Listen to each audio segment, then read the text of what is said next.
everybody, Dacob here. Welcome back to the Fashion Bunker. Today, as you can see, we have this wonderful box and artwork. I shall be reviewing Guerlain's SHALIMAR Souffle de Parfum. Before we even get to open this gorgeous box, let's clear the air, no pun intended, on the word souffle. Now, a lot of people that have reviewed this fragrance or talk about it say, oh, it smells like a souffle. Well, if we do a quick Google search, and by all means, I am not a French-speaking or native French speaker, so I am rusty in certain terminologies and words and meanings, but souffle does have an accentiment or a sort of accent on the last E going outwards, and there we could go into the cookery terminology of the word and taste and everything, you know, a souffle, an orange souffle. You could even do an onion souffle. You could do all sorts of food souffles. But this is souffle. Now, souffle, without the A at the end, means several things. It can mean breath, a breath of fresh air, a blast, wind. What other terminologies do they give us in the dictionary? We have to be out of breath. It could be in terms of breathing, in terms of a ventilation, a blast, in figurative speech, an inspiration, a creative inspiration, all the way up to divine inspiration. So we could say that souffle de parfum actually, from Guerlain's point of view, means this is a sort of a breath of the parfum, a wind, a whiff of parfum instead of souffle. So there's not so much gourmand going on here, but more freshness. How can something as Shalimar be fresh instead of it being a heavy vanilla, as we know from Shalimar? By the way, this is a gift box that I purchased, didn't receive it free. But anyway, it's 50 ml Shalimar Souffle de Parfum with a mascara. It was like super reduced. So the mascara shall be gifted to a person very dear to me, black mascara. I haven't opened it, so I don't know. It has to stay sealed and clean, but it is black because it says on the box. And here we got 50 ml of Shalimar Souffle de Parfum. Oh, funny word. Funny, especially if you're, not really familiar with the language, as am I. As I am not. Let's spray it on. This is the bottle, reminiscent of the actual Shalimar Eau de Toilette and Eau de Parfum bottles available today. Different color. This one has a gradient blue going into a very, very light blue. 2 sprays is enough. It's a very, very giving sprayer. Okay. Ooh.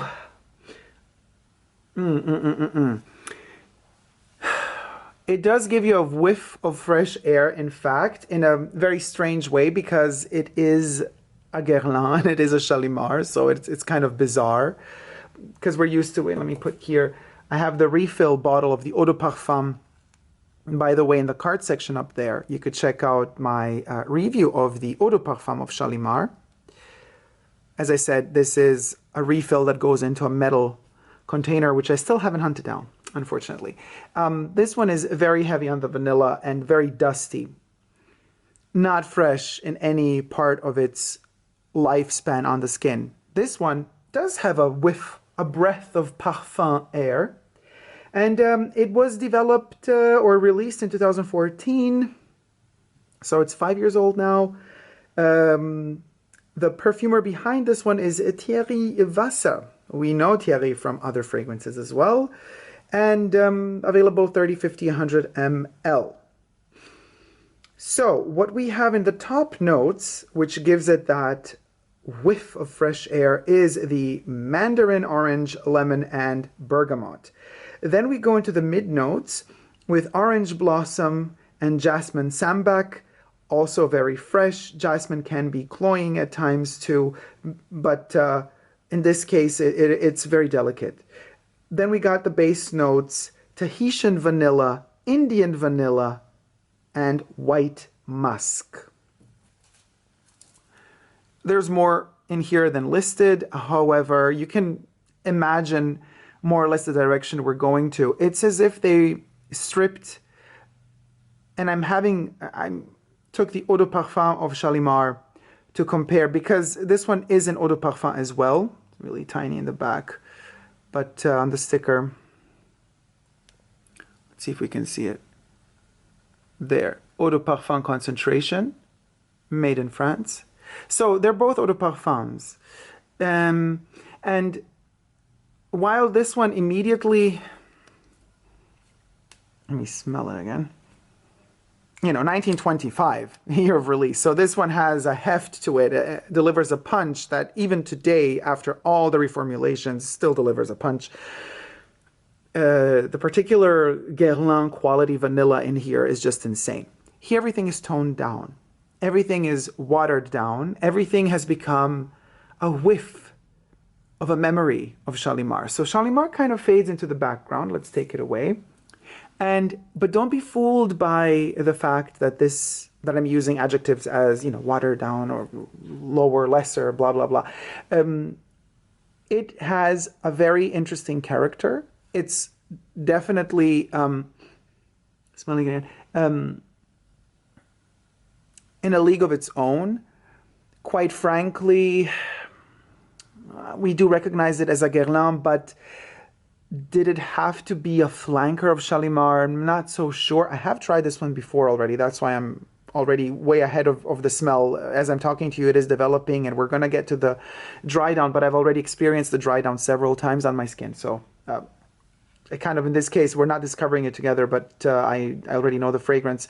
And it does, to me, warrant its own release. You could say it's Shalimar, but just because of, at the end of the day, a sort of overdose of vanilla in there. But the citrusy aspect to it, the sparkling aspect to it, gives it its own. It legitimizes it as its own fragrance without it having to be a flanker.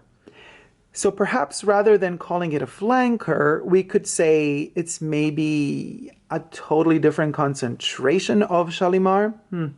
I don't know.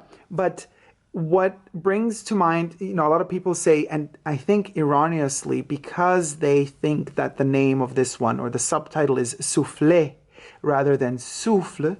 And I still apologize for butchering those words, but you catch my drift.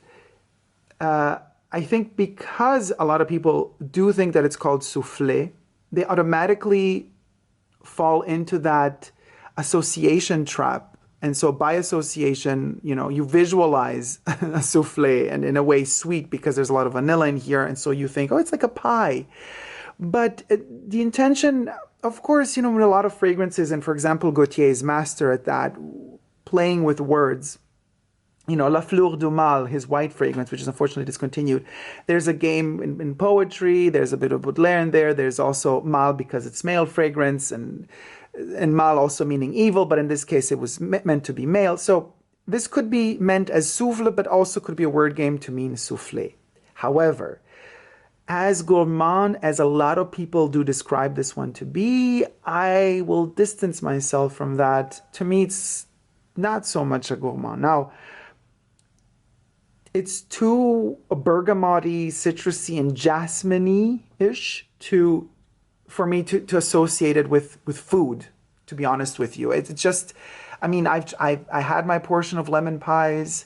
I've also had my portion of apple pies, of limoncellos, of, I've lemon in all sorts of ways, shapes, and forms. I've had it in sweet dishes and salty dishes and alcohol and drinks and non-alcoholic drinks. So lemon has been in my life a lot, right? So if we're gonna, but there's a way that lemon can be have an edible quality, but then there's also a lemon that could be more of a scent rather than something edible. Of course, vanilla always reminds us of something that we have smelled in a bakery or patisserie in some way, shape, or form. But here, I wouldn't sell this one so short. It's really, really delicious. Not in an edible way, but in a very sophisticated way. And not many fragrances manage to run that line between being elegant, and with elegance we kind of perceive a certain type of quality, dryness, an aesthetic that's slightly detached, an austere reverence, a presence of sorts that seems effortless, but you can see that it's curated. And then you have, on the other side of the spectrum, well, there's a lot of different sides to this, but there's a lot of opposite options to oppose that elegance. But one of them is a cloying, sweet, slight tacky, too much makeup on the face, or lipstick that doesn't really match the nail polish, or people that wear logos from head to toe, very visible, clashing with each other. I mean, there's tacky, there's kitsch, there's a lot of opposites to that simplicity of elegance. This one runs that line between that potential sweetness that could be given by the vanilla and a bitey, citrusy freshness of the bergamot and of the mandarin and the citrus in the opening notes. And the bond between the two is, to me, the jasmine. And in particular, in this case, it's the sambac jasmine, which is considered to be one of the most prestigious of jasmines, right? And so as we smell it, it constantly bounces off the two sides. And that's why it's so alluring and attractive to me, because listen, let's be very clear about this. I'm not the type of person who claims to be this elegant, austere, blah, blah, blah, bitch. I love tacky, I love kitsch, I love slapstick. I'm a big fan of John Waters, a big fan of Pedro Almodóvar. I also love a clash of things. I like to mix things. And so I understand both sides. There are days when I really just want to leave the house looking like an explosion of colors, of styles, eclectic as much as possible. And then there are those days when I'm literally from head to toe dressed in black, super simple, almost invisible. And then there are those days when it's all about the gray hues. And in particular, I've chosen this background. Now, this is a Dolce & Gabbana jacket from a couple of years ago in a very particular cotton mixed with linen, blue and gray hues. But on purpose, I decided to show the back where the stitching is going right here. This is the back of the jacket. It's a tailored jacket, but beautifully matching, because the shoulders are wider as it goes down, so the stripes get tighter together. But you see that line, that's the border. It's like between two sides. Now, in this case, it's the same jacket on both sides, but there's a cut, and the cut is visible. It's not hidden, and we notice it. And that's why this one is right there in the middle, because I noticed that split. It has like a cut in itself. That freshness from the top all of a sudden is cut by that jasmine, and we enter this land of Guerlain vanillas, but they are so delicately placed there. They could go really tacky and kitsch, but they are dosed in a way that they stay elegant, which is very, very difficult to do, in particular with vanilla. And I am not a fan of vanilla, and you guys know, who knows and watches my channel knows, I've explained it in particular when it comes to Hypnotic Poison, Dior's Hypnotic Poison, and the vanilla used in there in combination with almonds. But you could check out in the cart section up there my review of Hypnotic Poison Eau de Toilette to know more about that. But Guerlain does manage, actually, to rein me back into the love of vanilla, and only Guerlain can really do it. Now, Demachy for Dior also has a particular game he plays when it comes to his vanillas, which I have to say are not that bad, but nobody tops Guerlain when it comes to vanilla.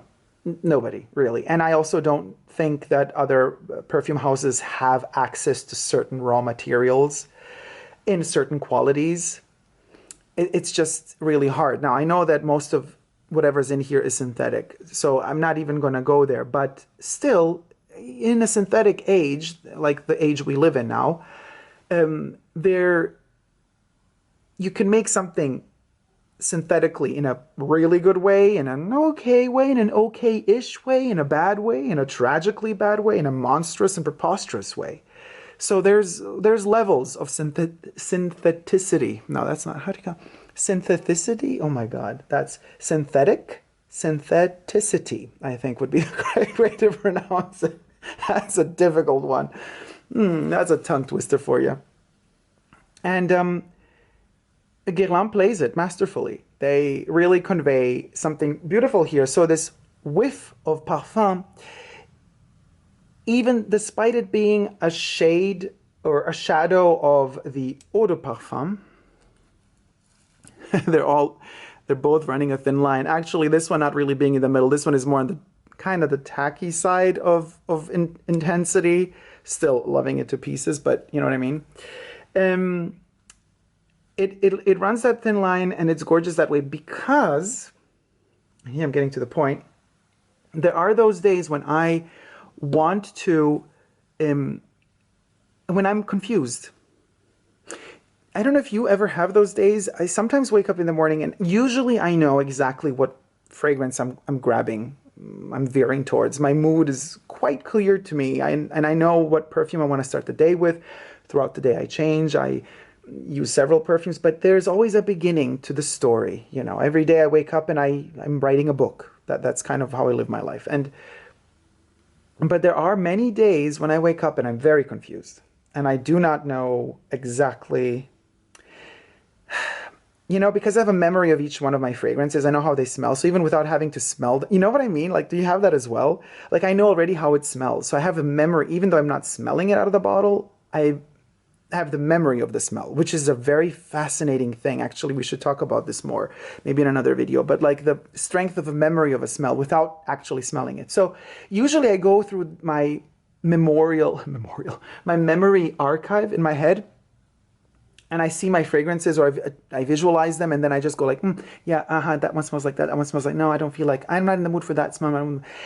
And there's not many fragrances that really go well with that, not really knowing in what mood I'm in. But this one is exactly that type of fragrance. You see, that's why I love this one so much, because it's okay. You know, for me, it's safe for me. But when I say safe, I also mean it's safe to wear because it's not an offensive fragrance. It's not too overpowering. It's not going to offend anybody. Everybody's going to actually compliment you because it's an easy fragrance. But I also mean it's safe for your mood, because no matter how your mood will become in that day, whatever the outcome may be after you've had breakfast, you know, because the mood, even though you wake up in the morning and sometimes you're all fuzzy and you don't know, you're confused, give it a couple of hours, you're going to fine tune it. The mood will kind of tip over to one or the other side sooner or later throughout the day. And this one is a wonderful companion that follows you and kind of just sticks with you in a good way, in a delicate way, without pushing you too much in either direction. And it lets you choose. It lets you really choose which way you want to flow, or if you want to stay in between. That's so beautiful. I find that extremely poetic when it comes to fragrances, because not many really allow you both sides, you know, of the token, of the metal. And Souffle de Parfum really does. Let's smell it again. What I find also very attractive is layering clothes with it.